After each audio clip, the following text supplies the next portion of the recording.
Mtoto wa kike ana thamani kubwa sana kwenye jamii, kitu ambacho inawezekana kwa nafasi fulani walikuwa hawaioni hii nafasi. Watoto wa kike wanatamani kuwa sawa, wanapaswa kuwa sawa kwenye maamuzi, kwenye elimu, kwenye usawa wa uongozi, pia ni nafasi yao, pia wanahitaji hiyo. Leo ni siku nzuri sana kwa ajili yao. Hii leo tarehe 11 mwezi wa 10 2025, miaka kadhaa iliyopita 2012 iliadhimishwa siku ya mtoto kimataifa, mtoto wa kike. Leo tutakuja kuadhimisha siku hii kitofauti kidogo, ambapo tuna wageni ambao hawa wametutembelea studio zetu kwenye studio ya Site TV kuja kuzungumza nasi. Lakini kwa sababu nimekuambia lengo ni siku ya mtoto wa kike, tunao watoto wa kike hapa wanazungumza nasi. Naam, sasa kama nilivyokuambia tumetembelewa na wageni hapa. Karibu sana. Asante. Pengine unaitwa nani? Naitwa Lea Ulomi, Dr. Samia Suluhu Hassan Girls, kidato cha 5, mkuu wa PCB. Pengine unaelewa nini sasa namna ambavyo tunahitaji kuona majukumu ya mtoto wa kike? Leo ni siku nzuri sana kwa ajili yenu nyie. Mtoto wa kike ana nafasi gani kwenye jamii ya kileo? Mtoto wa kike ana nafasi kubwa. Cha kwanza kabisa, mtoto wa kike ni mama. Ambaye bila mtoto wa kike kwenye jamii dunia haiwezi kaendelea. Ni mama, ni mlezi, ni msaidizi, ni kila kitu. Yaani bila mwanamke hamna kitu kwenye jamii. Ikitokea wanasema mtoto wa kike anapaswa kukaa nyumbani na kusubiri, wewe hiyo unaipokeaje? Kwa kweli mimi nitaipokea vizuri kabisa. Kwanza nitawapinga. Sitakubaliana nao kabisa. Haki sawa kwa wote, wewe unaichukuliaje? Haki sawa kwa wote naichukulia. Kwanza ni kitu muhimu. Kila binadamu ana haki yake, na hata viumbe hai wote wana haki zao. Kwa hiyo haki ya mwanamke inabidi itimizwe. Yaani kama ni elimu kwa mwanaume, na mwanamke pia apewe. Kama ni ugawaji wa mali, labda wanapewa shamba na huyo apewe. Yaani kuwe na haki sawa. Kwa sababu kuwa na haki sawa kwenye jamii, unakuwa hamna mafarakano. Unakuwa na amani na upendo. Okay, sawa. Ukisikia mtu anasema watoto wa kike wa sasa nafasi yao ya kushirikishwa kwenye majukumu ya kila siku, hasa kwenye uongozi ni ndogo, wewe inakuathiri kwa kiasi gani? Karibu. Yes, kwa upande wangu naitwa Agripina Modestus Chafu. Kwa upande wangu inaniathiri kwa sababu inaonekana sisi kama hatuwezi kusimama na kuliongoza taifa, au hatuwezi kusimama na kuiongoza jamii kama watoto wa kike. Kwa upande wangu naweza kusema kwamba ile sisi tuna uwezo wa kusimama na tukaiongoza taifa au tukaongoza jamii kama diwani, kama mwenyekiti, kama nani. Kwa sisi tupewe nafasi ya kuongoza, yaani kwa namna moja ama nyingine. Kwako Agripina, unahisi unaweza kuwa kiongozi? Yes, Ni nafasi gani ambayo ukipewa leo unaweza ukasema hii na uwezo wa kuisimamia 100%? Ya kwa upande wangu mimi naweza kusema kwamba wakinipa tu sekta, kuna wasimanga wanawake wenye viti maalum bungeni kule, na hisi naweza nikakaa vizuri. Uko tayari kuwakilisha upande mmoja na si pande zote? Pande zote nitasimama kwa ajili ya. Nini unatamani kumwambia mtoto wa kike ambaye amekata tamaa juu ya masomo? Yes, kwa mtoto wa kike ambaye amekata tamaa juu ya masomo, cha kwanza naweza kusema kwamba aiangalie mikono yake, ndio mtaji wake, kitu cha msingi mkubwa sana, kwa sababu unaweza kuta amekata tamaa katika masomo, amesoma sana, lakini amefeli. Lakini hebu tazama nini unaweza kufanya kupitia mkono wako wewe mwenyewe. Yaani unaweza kufanya nini? Kuna wengine anaweza kuremba, si kupika, si kufanya vitu, yaani kazi ile ya kujishughulisha kupitia mkono wake. Ndivyo vitu ambavyo vinatumiwa sisi kama watoto wa kike. Asante. Sawa. Pengine watu wanatamani kuweza kujua kupitia siku hii hapa ya leo, ikatokea una nafasi kwenye jamii yako, nini unatamani kuweza kukifanya kwenye jamii yako ukaweka alama ya mtoto wa kike na kiongozi bora? Kwa upande wangu naitwa Gladness David Wilson. Kwa upande wangu mimi kitu ambacho nitakifanya sana ni kutoa elimu.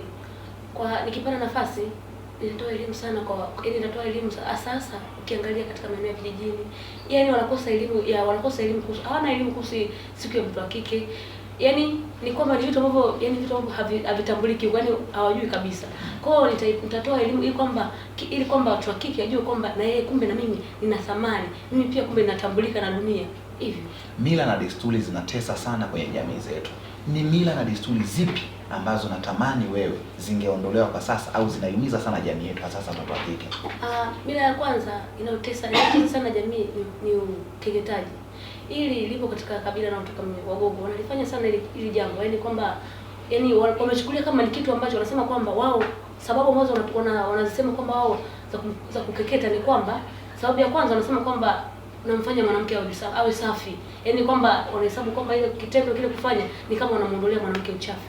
Lakini pia jambo jingine ambalo wanafanya, sababu wanaoifanya wanafanya vile ili yaani ni kwamba wanasema kwamba kumfanya awe imara, yani kuwa strong, kwamba awe na uwezo, yaani kwamba akistahimili ile, maana kwamba yule ana uwezo wa kuzaa, atakuwa na uwezo wa kuzaa, atakuwa pia ana uwezo wa kuishi na mume wake vizuri. Sawa. Pengine wewe hapo leo ukaambiwa kwenye jamii yako kuna binti ambaye amefanyiwa ukeketaji, utafanya nini? Kwa majina naitwa Doreen Manuel Orest. Kama ikitokea nimeambiwa katika jamii yetu kuna binti amefanyiwa ukeketaji, kitu cha kwanza ambacho nitakifanya ni kutoa ripoti kutokana hii ni mila potofu na almost all over the country imekuwa announced kwamba haitakiwi kufanyika. Wanatakiwa watu waweze kuripotiwa, kwa maana hiyo ni kinyume na haki za binadamu, kwa sababu kumfanyia mtu ukeketaji yani kinyume na haki zake, maana yake hayuko willing kufanywa kwa kitu.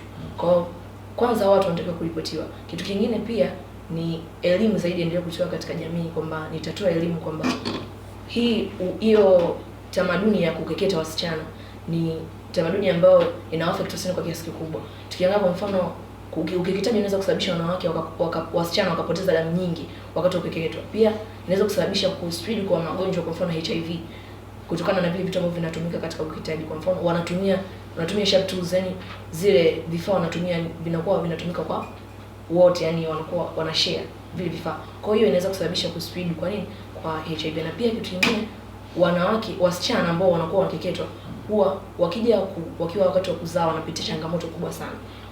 Watoto wa kike wanakutana na kasumba ndoa za utotoni. Leo umekuwa kiongozi, unataka kukomesha ili watu waache kwenye jamii yako wasiwe na ndoa za utotoni. Tunaanzia wapi? Kitu cha kuanzia ni kwa mimi kama kiongozi ningeweza kuanzia mashuleni. Mashuleni kwanza nisema mpo wanafunzi tunaweza kupata wanafunzi yani ambao wanatoka sehemu tofauti. Kwa wakiwa kwa pamoja pale na tukawapa elimu kwamba kwa namna gani wanatakiwa wakemee hii tabia ya ndoa za utotoni, kwamba kama wao wasichana wana haki ya kusoma, hawatakiwi kuolewa wakiwa wadogo, kwa sababu hiyo inawanyima haki yao ya kusoma. Kwa kama wanafunzi wakiwa katika mashule mbalimbali, maana wanatoka katika jamii sehemu tofauti, kama watapata elimu kwamba hii ndoa za utotoni ni kinyume na haki zao, kwa sababu inawanyima haki yao ya kusoma, na pia inawasababisha wao waingie katika hizo ndoa, na inasababisha katika nchi yetu kuna yani inaongeza illiteracy rate, yani watu wengi wanakuwa hawajasoma, especially wa kundi la wanawake. Sawa, tuko hapa tunatamani kuweza kujua siku hii ya mtoto wa kike kimataifa imekuwa ni siku ambayo imekuwa announced tangu 2012. Lakini yako mambo mengi ambayo yanaendelea kwenye jamii yetu ambayo bado yameendelea kuwa kama ni sugu sana. Ni nini kinaisumbua jamii yetu kwa ajili ya mtoto wa kike kwako wewe?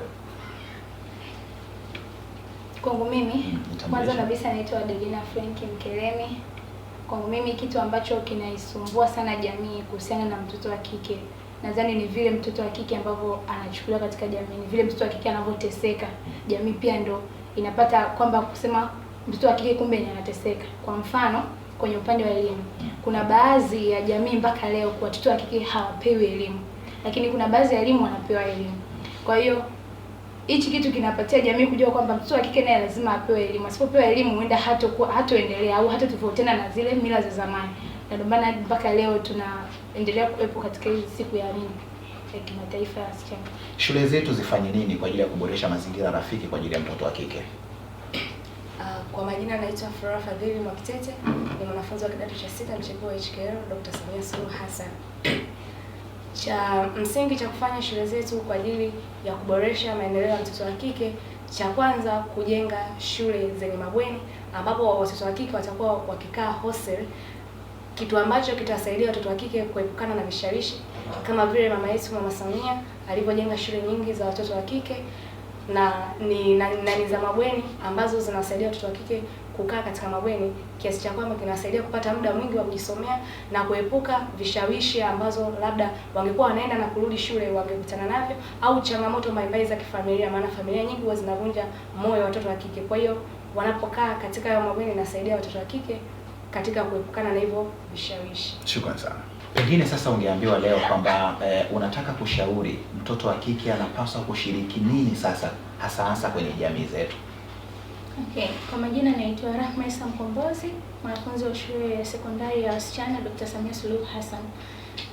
Kitu ambacho ningependekeza kwa sasa mtoto wa kike kukifanya katika jamii, kikubwa zaidi ni katika I can say making decision.